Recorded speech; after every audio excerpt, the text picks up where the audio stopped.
2장 그들은 결코 그냥 물러서지 않는다. 그들이란 거는 이제 가해자, 주동자, 이제 협력자 이 사람들을 말하는 거거든요. 이쯤 되면 이제 스토커가 되는 거예요. 이제 피해자가 이제 알았어요. 독성 관계에서 벗어나는 세 단계. 이 관계가 정상이 아니니까 나는 너무 힘드니까 이제 가해자가 벗어나려고 하고 있어요. 이제 무엇이 희생자를 독성 관계에 묶어 놓는가. 근데 도망가지 못하게 하거든요. 근데 이 주변 사람들이 더 나빠요. 이 사람 자꾸 이해하라는 식으로 이렇게 말하거든요. 가해자를 좀 주동자를 이해해라 뭐 이런 식으로 계속 얘기를 해요. 그래서 회유를 하죠. 희생자의 내적 세계의 변화. 이 사람이 마음에서 이제 변화가 와서 이제 여기서는 안 되겠구나 싶어서 이제 이 단계에서 벗어나려고 하고 있어요. 여기도 스톡홀름 증후군인데 이제 가해자 편에 이렇게 서는 거죠. 가해자를 자꾸 이해하려고 하는 거. 근데 범죄인데 자꾸 이게 가해자를 자꾸 편들면 좀 안 되겠죠. 어떤 식으로 이 주변 사람 지인들이 이 피해자를 또 회유를 하냐. 표현이 좀 그래서 그렇지 사실은 나를 사랑하고 있는 것 아닐까? 뭐 이런 식으로. 절대 그렇지 않아요. 표현하는 방법이 그 사람의 그냥 마음이에요. 그게 무슨 표현을 못해서 그런 게 아니라 애도 아니고 어른인데 무슨 표현을 뭐 그런 식으로 해. 폭언하고 폭행하고 그게 무슨 생각하는 거예요. 사람 힘들게 하는 거지.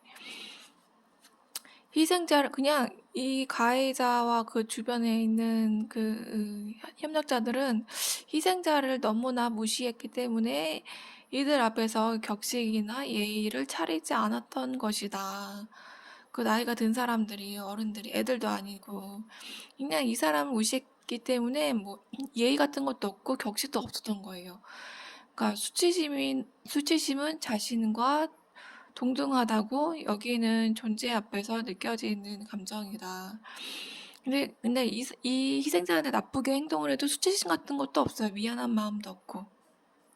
왜냐면 희생자를 그냥 너무 무시했고 사람으로 안 봤다. 그냥 무시했기 때문에 희생자의 감정에 대해 전혀 관심이 없거나 개의치 않기 때문에 주도자는 희생자에게 수치심조차 느끼지 않는 것이다. 주도자랑 그러니까 주변의 협력자들이 희생자한테 전혀 미안한 마음도 없고 뭐 수치심도 없고 죄책감도 없어요. 미안해하는 것도 없어요. 그냥 아예 그냥 사람으로 안 보고 그냥 항상 폭언을 하고 뭐 폭행까지 하고 계속 그랬던 거죠. 죄책감은 자신의 잘못에 대해 느끼는 불편한 감정이나 후회를 의미한다. 그런데 이 가해자는 이런 걸 느끼지 못하고 피해자만 되려 이런 걸 더 느낀다는 거죠. 네, 이런 거를 이용을 하는 거예요. 가해자는.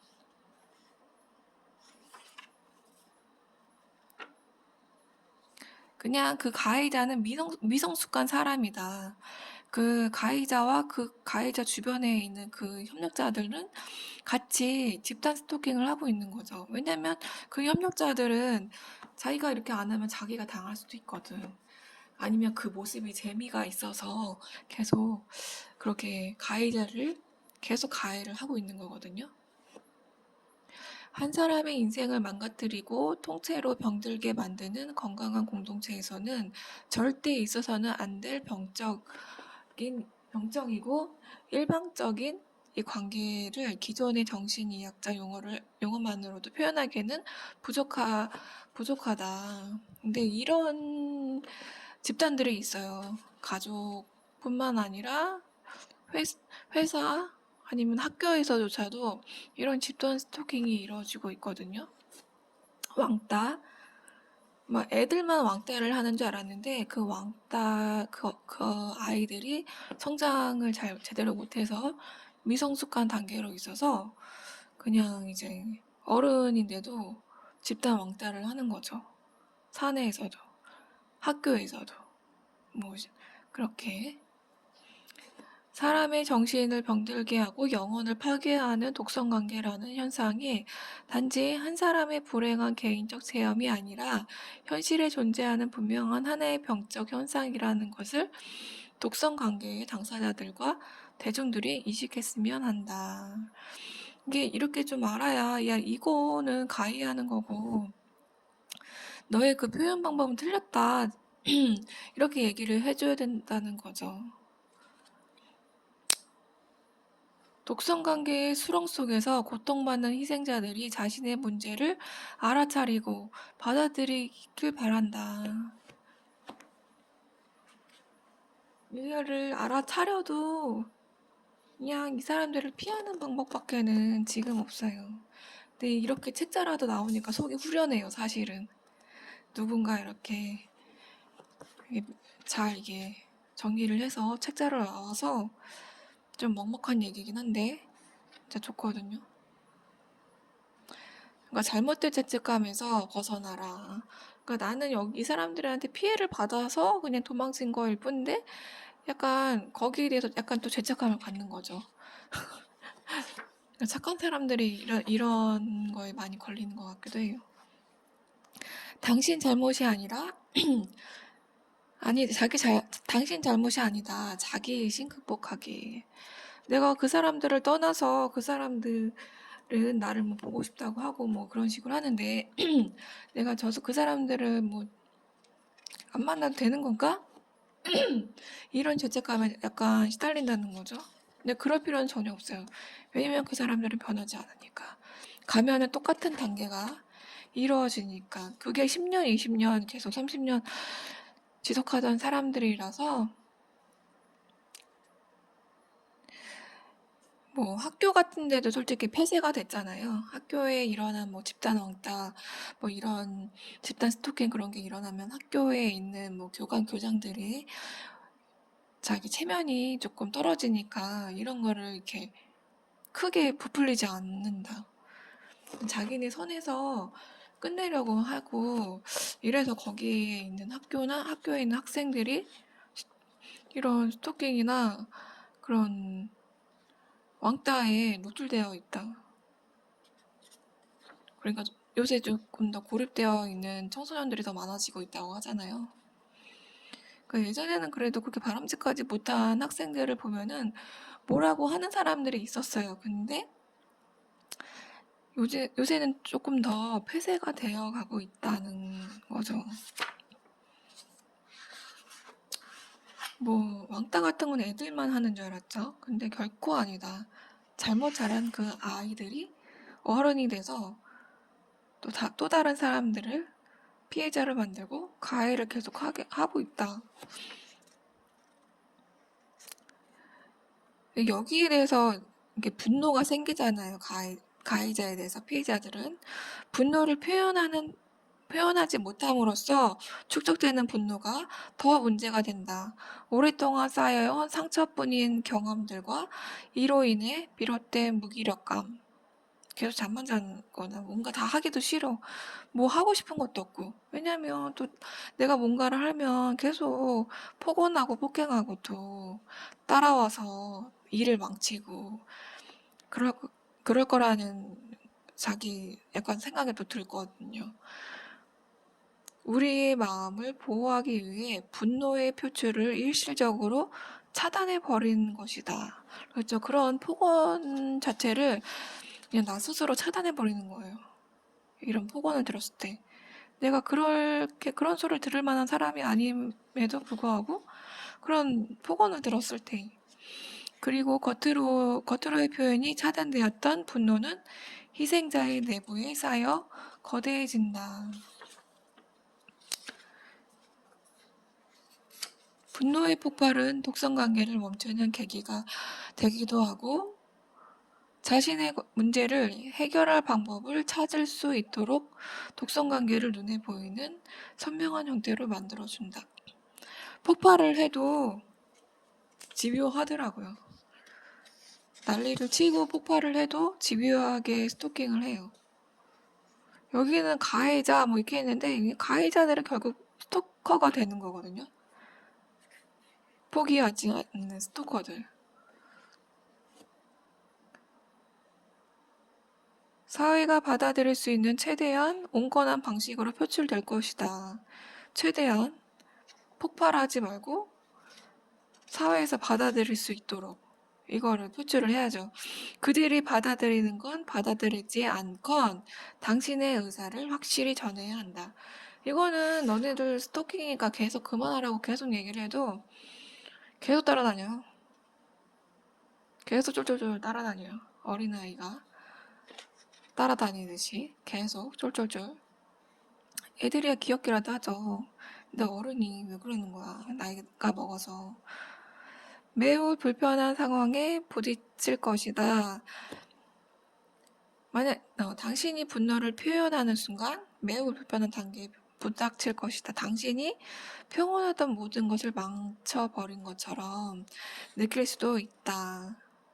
하지만 이는 독성관계가 인생의 모든 것을 황폐화시키는 것보다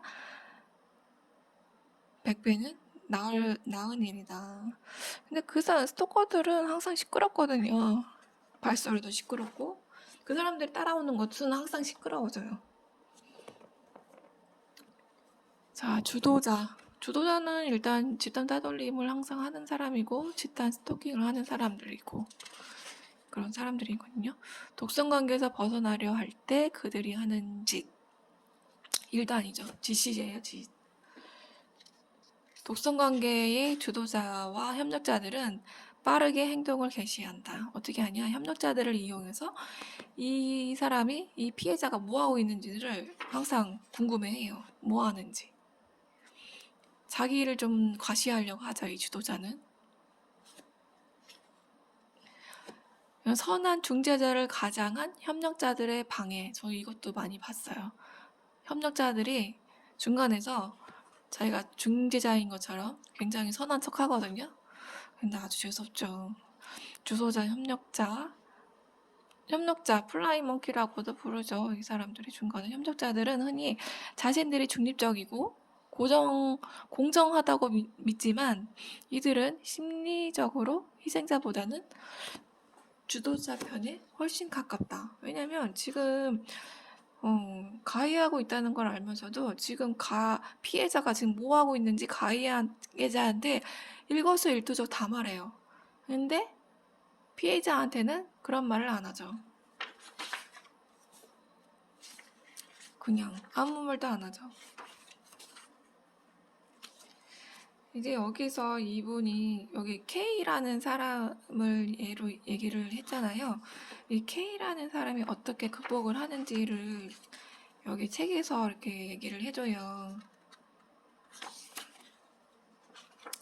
여기 교과서나 TV 드라마에서 보던 행복한 가정 또는 서로를 존중하는 부모 관계, 우애 넘치는 형제 관계는 당신의 인생에는 없었다. 이 주변 사람 가해자로 인해서 이 사람이 항상 생각했던 행복한 가정, 그런 행복한 학교 생활 이런 거는 그 사람 피해자한테는 절대로 없었던 거예요.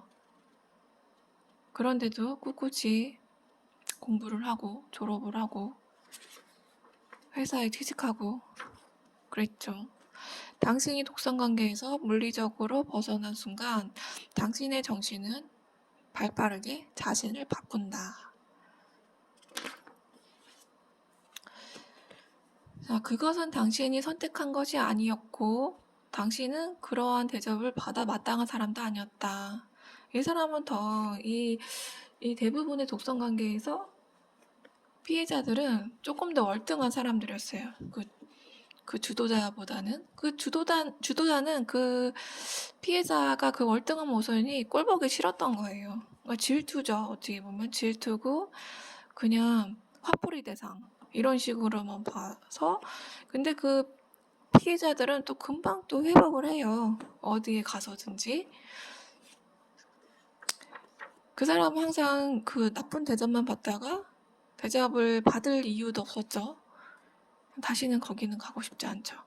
애초에 당신의 마음속에 이를 극복할 수 있는 힘이 있었기 때문에 여기까지 올 수 있었다. 이 사람은 이 피해자의 그런 약간 우월한 가해자보다는 우월한 면 때문에 가해자는 계속 이 사람을 계속 스토킹을 하고 못 살게 굴고 힘들게 했던 거죠. 지금은 그냥 스토킹이라고 얘기하는 게 더 편할 것 같아요. 독성관계. 괴롭히는 거잖아요. 그래서 쫄쫄쫄 따라 여러 가지 이유를 대면서 뭐 좋아하네 어쩌네 뭐 여러 이유를 대면서 결국은 이 사람을 되게 힘들게 하고 그러는 거거든요. 뭐 쫄쫄 따라다니는 이유가 여러 가지죠. 벗어난 뒤 시작된 변화. 근데 이 K는 라는 사람을 예로 들었는데 이 사람이 이 독성 관계에서 떠난 다음에 여러 이 사람이 사람들과 연관된 곳이 일적인 자리잖아요. 그 일적인 자리에서 다양한 사람들을 만나요. 다양한 사람, 근데 그 속에서도 이 사람을 다 좋아하는 사람들이 있는 건 아니잖아요.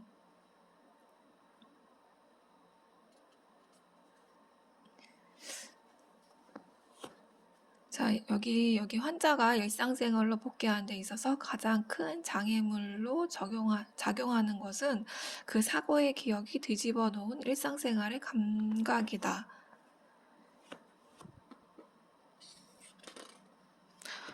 오래 노출된 독성관계는 그에게 정신적인 대인관계의 감각을 앗아가 버린다. 근데 금방 또 회복해요. 거의 독성관계에서만 벗어나기만 하면 이 피해자는 금방 회복해요. 그는 무기력한 상태에서 벗어나게 해준 것은 마음가짐이나 어떤 방법들이 아니에요. 피해자가 하는 말이 나를 구해준 거는 바로 새로운 사람들과의 관계라고 이렇게 말을 했거든요. 근데 새로운 사람들과의 관계에서 계속 새로운 사람들을 만나면서 자기 자신의 내면을 다시 한번 알게 되는 거예요. 근데 여기 이 작가님은 그것도 아니다, 사실은. 그것도 아니고 다른 거다, 이렇게 얘기를 해요. 그냥 여기 K는 자기는 좋은 사람들을 만났다고 막 이렇게 얘기를 하는데 절대 좋은 사람들을 만났던 건 아니었고 그냥 아주 보통의 사람들을 만났을 뿐이에요. 그냥 이 사람을 다 좋아하는 건 아니거든요. 사람들이. 좋아하는 사람들 있고 뭐 괜찮게 생각하는 사람들 있고 뭐 여러 다양한 사람들을 만났는데 그 독성관계보다는 나았다. 이거였거든요. 이 놀라운 변화가 말해주는 것은 이게 단 한 가지뿐이다. 독성관계 하에서는 영화와 마찬가지로 무력하던 그가 독성관계에서 벗어나 이제까지 미루어 두었던 대인관계에서의 성장을 빠른 속도로 따라잡고 있었던 것이다. 그냥 K는 너무 착하기만 한 사람인데 그 여러 사람들을 만나는 거죠.